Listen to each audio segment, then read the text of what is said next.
first of all, my name is Ajowa Ifatayo, and I just want to say how great it is to be here. You are my people. You know, I've spent the last 10 years working in the worker cooperative movement.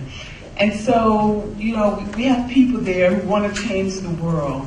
But oftentimes, they aren't people who believe in spirituality or even know anything about spirituality. Even though co-ops are a spiritual thing. The act of organizing co-ops is spiritual because we are caring about other people. And so that's a spiritual thing. But it's another thing to be in a room with people who understand spirituality, who understand our inner power, and are working and thinking and trying to figure out ways how to change the world and build a new world. It's just a really powerful thing, and I've just been so moved by all the presentations so far. So that's really a great thing. And so I've just a little history about myself. I helped start the U.S. Federation of Worker Cooperatives in this country. And the formation of that organization in 2004 brought the U.S. to the world table on cooperatives. And just about every country in the world had a cooperative organization except for the United States. And so it was a really good thing to have the United States, North America in general, represented within the ICA, the International Cooperative Alliance. And so we did that. I also worked with Co-op DC, which is basically, I helped start that. It's a listserv of people in the DC area who are doing cooperative things, organizing co-ops, child care, just working together on social justice issues. And I also work with Impact Hub DC, which is a coalition of people who are trying to get DC government to help fund co-ops. And basically that was inspired by New York, the city of New York, that who just allocated like $1.2 million to help co-ops develop in New York City.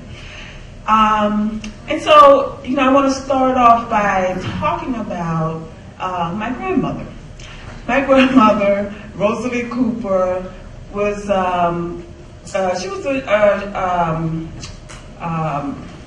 migrant worker and settled in Hollandale, which is between Fort Lauderdale and Miami, Florida. And she grew up in the Depression, and so she was severely marked by that experience. And so she saved kitchen goods, clothing, furniture, and put it up in her attic. And so anytime anybody came to town or anybody needed anything, she was there to give it to them. And she also cooked for people, invited people in. She planted trees in her backyard. We had every kind of tree you could imagine. Oranges, grapefruit, mango, plums, avocado, banana, lemon, lime, everything was in her backyard. And so there was a certain wisdom in that. We would never go hungry, and we didn't, because we always could jump in the guava tree and get guavas and eat that after school. And so that's you know, I grew up, I'm 60 years old, so I grew up in the 50s and 60s, and you know, that's the kind of life that I knew. Our community helped each other. My grandmother was a main player in that.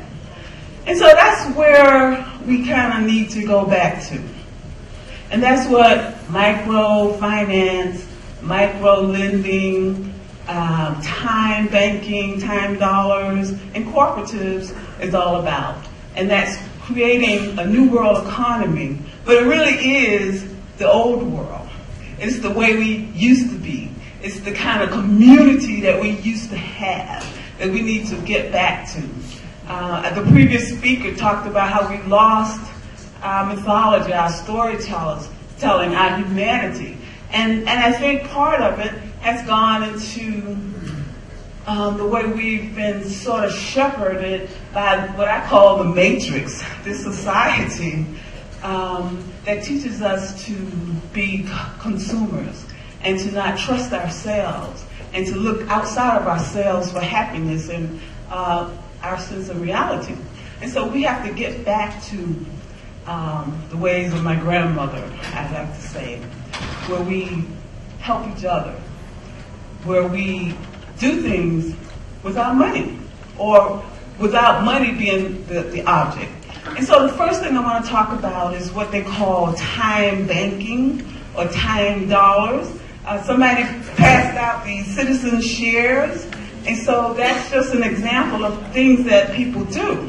So time banking, you live in a community and you have a need for something. Say you need acupuncture and you can't afford it. Well, one of the things that you could do is go help the elderly person rake the leaves in their yard, and you gain a certain amount of credit. And sometimes that's in the form of a bill, a note, and you can take it to the acupuncturist and get a session. There's many, many uses for stuff like this. Some people have money, actually have a currency, what they call a microcurrency, and they actually have that money, or they might set up a computer program, and so they keep track of your hours that way. And so it's a way of doing business on a local level. It's a way of feeding people without necessarily having money, because your farmers market can participate. Just doctors, anybody who's doing anything in your community can participate, and things can get done in that community without necessarily having money. Money is important. We've made it a god in this society, but it's not the only thing. We used to live without money, believe it or not. Currency, I should say. In ancient Egypt, wheat used to be the form of money. People bartered food. And so we need to get back to that idea in terms of like having your backyard full of fruit trees or produce or something where you can feed yourself and not be dependent on the market, because as we know, the market is very shaky and can crash anytime. In fact, it has sort of crashed, and that's why we're having more and more people joining the movement to do different things. So that's the time bank. You put time into a bank, or you have time dollars, where you use your time and your energy to do something for yourself or for your neighbors or for your community. And so this is a way where we start to build a new society, a new economy based on people helping themselves without money, or doing something in their neighborhood without money necessarily, without the dollar, say, changing hands. This movement has taken off. I believe the first instance was in 1990 when it was first created. But now, I just looked on the internet, and every city, every state in this country, except for 4 of them,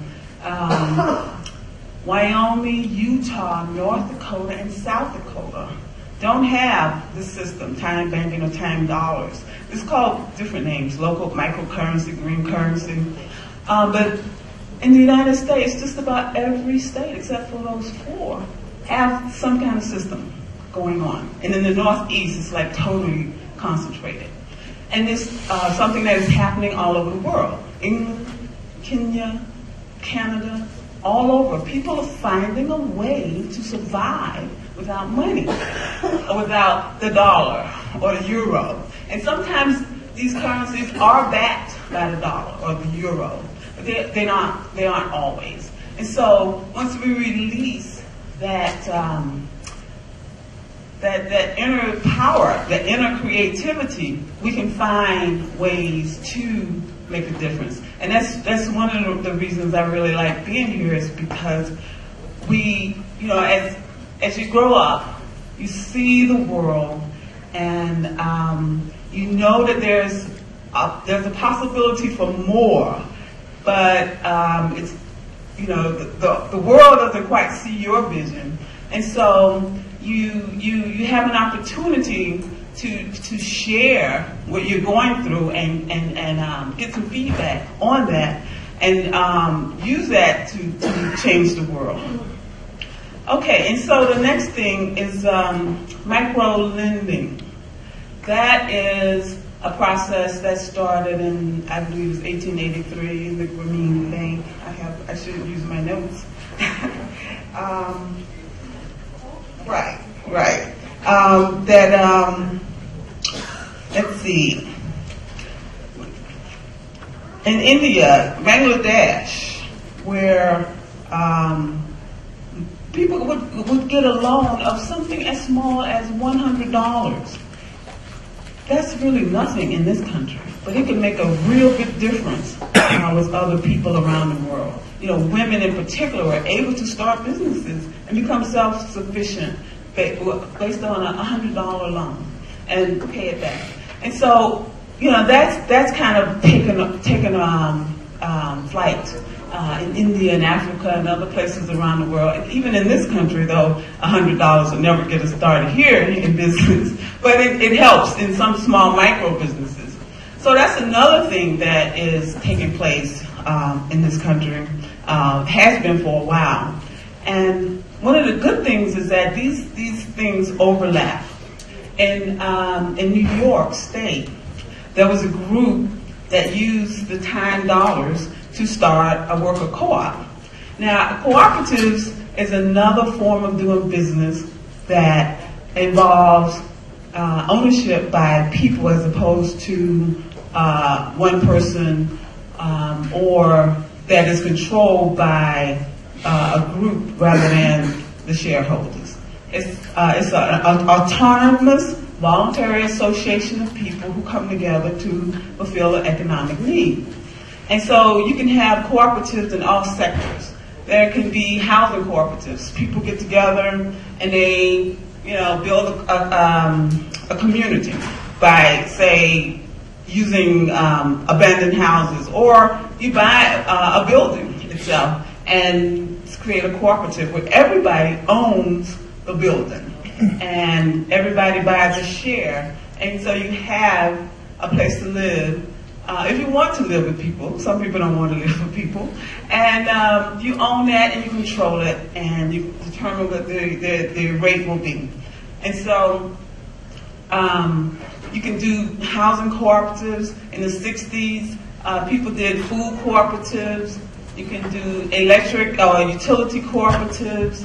And of course, worker cooperatives, where the workers are the owners and the workers of the business. And so they share in the assets and the expenses of the business. And they can organize it in whatever way they want to organize it. For instance, there is co-ops that buy vacation homes, and all of their workers are able to use that vacation home. And there are co-ops that have daycare centers as a part of their jobs.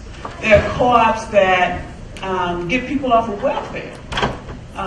There's co-ops that deal with drug addiction. Just anything that you want to do, you can really make a cooperative out of it. But one of the things that I thought was very interesting is that people were able to use time dollars in a co-op in New York that was based on rehabbing houses to create an organization that provided funds for the people who were involved. And so these are some of the ways that we can start to create the new economy. But once we free our minds, we can get even more creative.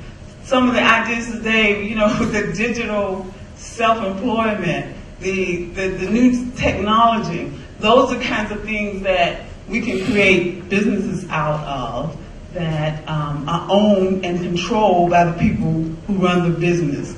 And so what's different about that is that you don't have the board of directors saying, well, the business didn't make enough money, so therefore we need to shut down. You have people who can have a say-so in how their job operates. People who will do something in the community that will make a difference in that particular community. You know, most businesses will pick up and leave and don't, you know, have a concern about the effect of their business on the community. And so worker co-ops and other businesses tend to think differently. They become an integral part of the community. They are concerned about environmental factors and are involved as members of the community. And so, you know, we find ourselves in a time right now that is very disturbing. We're in a situation where I think more people in the world are hungry. More people in the world, there's this more income disparity. Most of us are dependent on stores. I mean, if Safeway and, the Giant and the food co-op down tomorrow, where would we be? Most of us would probably starve to death or try to take some food from our neighbors. I mean, not this group, but we need to think about how we co-opt our lives. How do we build with the neighbor next door? You know, you might grow tomatoes and they might grow peppers or squash. And so you can trade. They might watch your house when you're going off to do something else. There's just like a million ways that we could cooperate with each other, even our families. I mean, people don't understand that co-ops, really, we kind of grow up in a co-op. A family is the co-op. We have to do things together. We have to manifest our livelihood, and so we have to make decisions together. So we know about co-ops. That's the thing we should understand, is that we know about co-ops. And so it's just a matter of taking that information, using our creativity, and coming up with things that are going to make a difference in our economic lives. And so one thing that I do want to say before I leave about building a new world is that, we all come from different experiences, and I think that I want to say this in love, but I think that we cannot build a new world unless we look at the role of racism and white supremacy in the world. And that is something that is key, particularly in this country. We kind of don't look at race. We don't want to deal with it. It's uncomfortable. But it is the key, the crux of this system.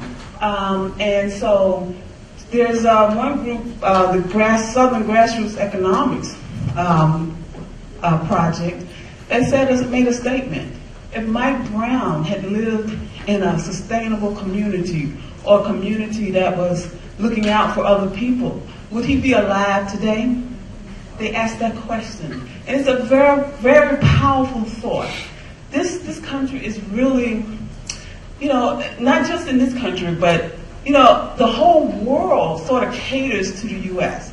Our carbon footprint is bigger than anybody's in the planet. And so we have to look at what we do and how that impacts the world, and how the food we eat is picked by somebody who is probably making 20 cents an hour. And so we have to change our way of life and create a world that is that's free for everyone, and so that everybody survives.